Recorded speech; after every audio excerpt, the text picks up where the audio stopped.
Good morning. I'm William McKissock with Schooley Mitchell, and this morning I'm here with Andy Settler, who is an outsourced sales management consultant who concentrates on helping small and mid-sized companies optimize their sales strategies, processes, and execution. He focuses not only at the strategic level, but also at the tactical level.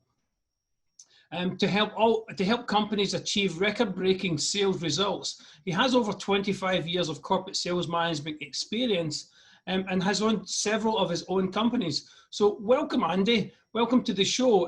Tell me, Andy, what exactly is outsourced sales management? What does a sales management consultant do? Well, good morning, William, and thank you for having me on your show. I think this is a great idea, and I'm really grateful that you have invited me.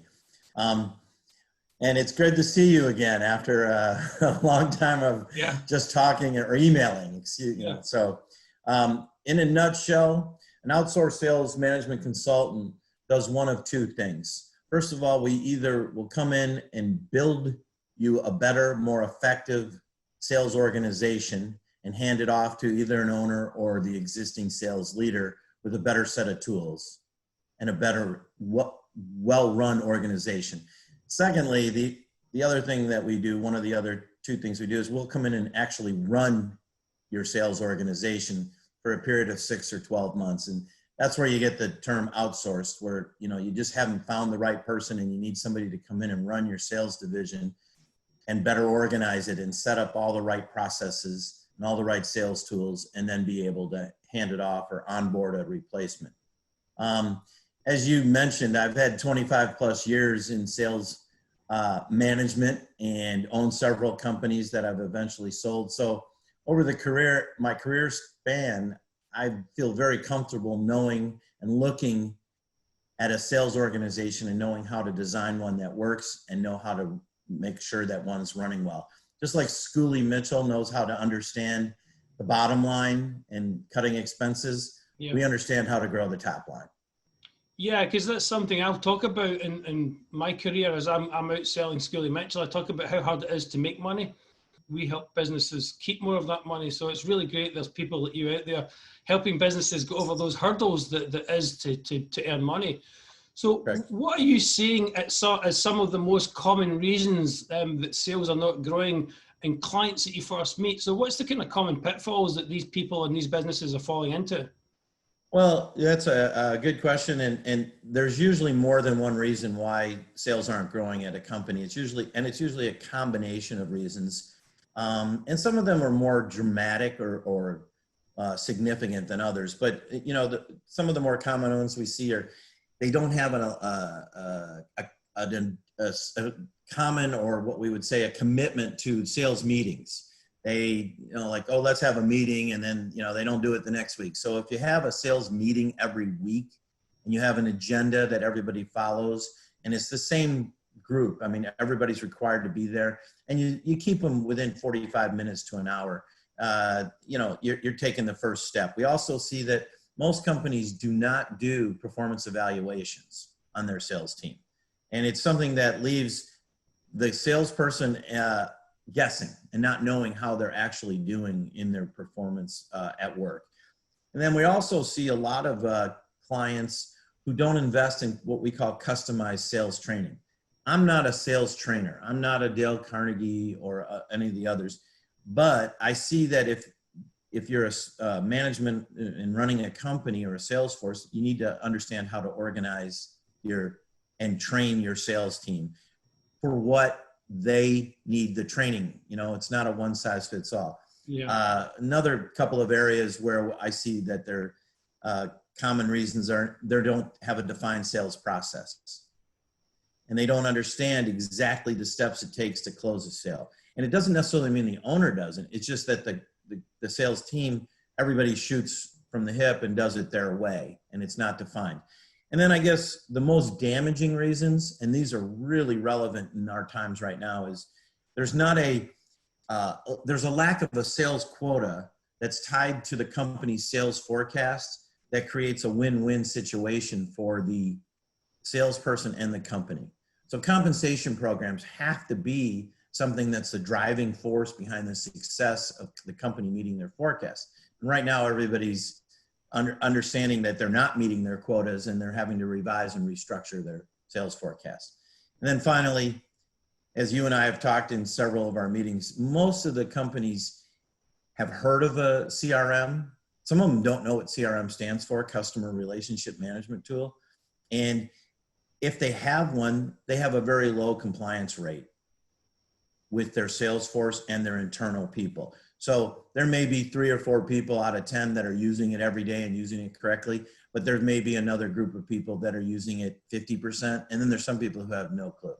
So those are pretty much the reasons we see, you know, it's not just the metrics of how many emails you do, how many phone calls you make, how many in-person meetings you can arrange or virtual meetings. It's more of the other metrics that are involved and some of the other aspects. Yeah, so it's aspects, it's the teams themselves, the human resources, it's the CRM, so it's your tools and software tools. In relation to the pandemic that's going on right now, what have you seen that has changed for salespeople and the management of sales teams during this difficult time?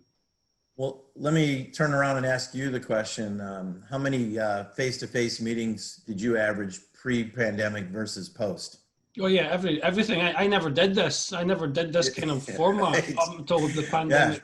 Yeah. If I remember correctly, I think you and I met in a Starbucks, and then Yeah. we've been at several other networking events, and that's how we would, you know, look to grow our business. Well, that opportunity doesn't exist to the same level anymore. So what it's really done is challenged salespeople to become more creative. They have to be developing a set of skill sets that are dealing with virtual selling and including being able to facilitate like what you've done on Zoom and go to meeting type platforms and be able to understand how to use a laptop or a personal computer at home in executing the presentations for their clients and their potential clients. Those are the types of things that they have to step up. And that includes things like, and we talked about it briefly the other day, is being able to facilitate a presentation and make good eye contact. And those are, you know, skill sets that not everybody in the sales profession ever had before this pandemic. And then I've seen some pretty creative things, William. Things like virtual lunches where someone's arranged to send a group of people, you know, in where there are essential workers and they want to have the salesman wants to have a meeting with the group. He'll send them a lunch and do a Zoom meeting from there.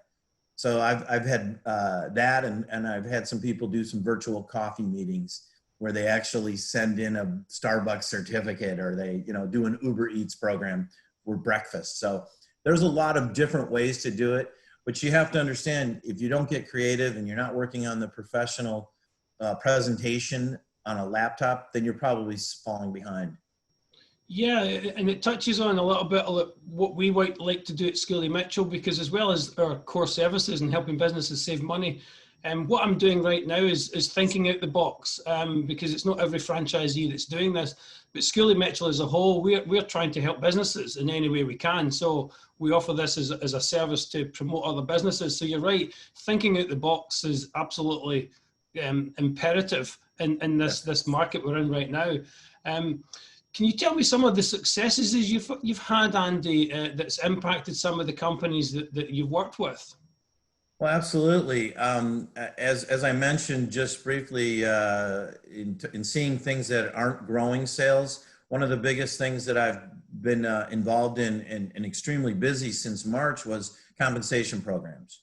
Restructuring and revising the programs because sales have been flat or declining in the end of the first quarter, and all of the second quarter was a disaster.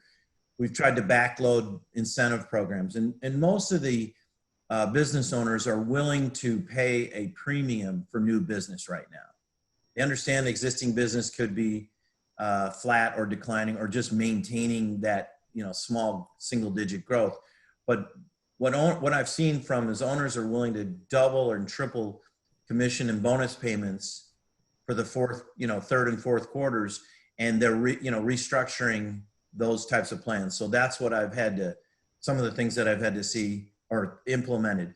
Additionally, I took on a client that is in the PPE industry that's extremely busy and really, running all over the place with the, like the chickens, and they needed some help redoing a dashboard on their CRM so they could quickly every morning pop open and see what their inventory levels look like, what their commitments, how many proposals went out the day before, what types of volume, because as the PPE equipment is scarce and it's a real floating target.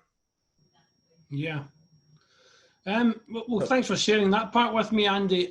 And finally, as we kind of close the interview down, how are you compensated, and how long does it normally take to work with a client? I heard you talking about taking the reins for like 12 months or so and then handing them back once the ship's in the right direction kind of thing. But typically, how long and how are you compensated? Well, thanks for asking, William. Most of my work is obviously done on a per project basis. And after I sit down with the client and look and determine the amount of time it's going to take and the amount of work involved, and if there's any tools that are required to be implemented, they sit down and we co-write a scope of work together with the client and determine their budget. And we sit down and say, it's going to, some of these projects are going to take 30 days, some take 120 if we're going to build you a better sales organization. I probably should have advised all the clients by now that we put them through an analysis at this point before we actually engage. And we've done this, and those are the things that we see, typical problems over the years that I mentioned earlier about sales meetings and different structural things. So those things all can start adding up, and it's going to take a while to get somebody onboarded as well. So we're looking at 30 to 120 days to get compensated and put together a program. That's if I'm building them a Salesforce. But if I'm running their Salesforce, it's going to be 6 months minimum. Yeah. And it's usually a monthly payment that's commensurate with the work involved. Yeah. Well, thank you, Andy, for sharing that. And anybody that's watching this, you'll hear me harping on about that we're trying to help businesses save as much money of that they've earned as possible. Well, you're looking at Andy here, who's the guy that can help you earn that money in the first place. And we get it at Schooley Mitchell. Companies need to earn money. And I'm so happy to have you on today, Andy, because it's cool to have a true professional in the sales world, educating the people who are watching this show today. So thank you, Andy, for coming on board the show. Oh, well, you're welcome, and thank you for having me. And if somebody needs to contact me, my email is asettler@salesacceleration.com. Thank you, Andy. And at this point, I'll hand it over to Dave for the weather.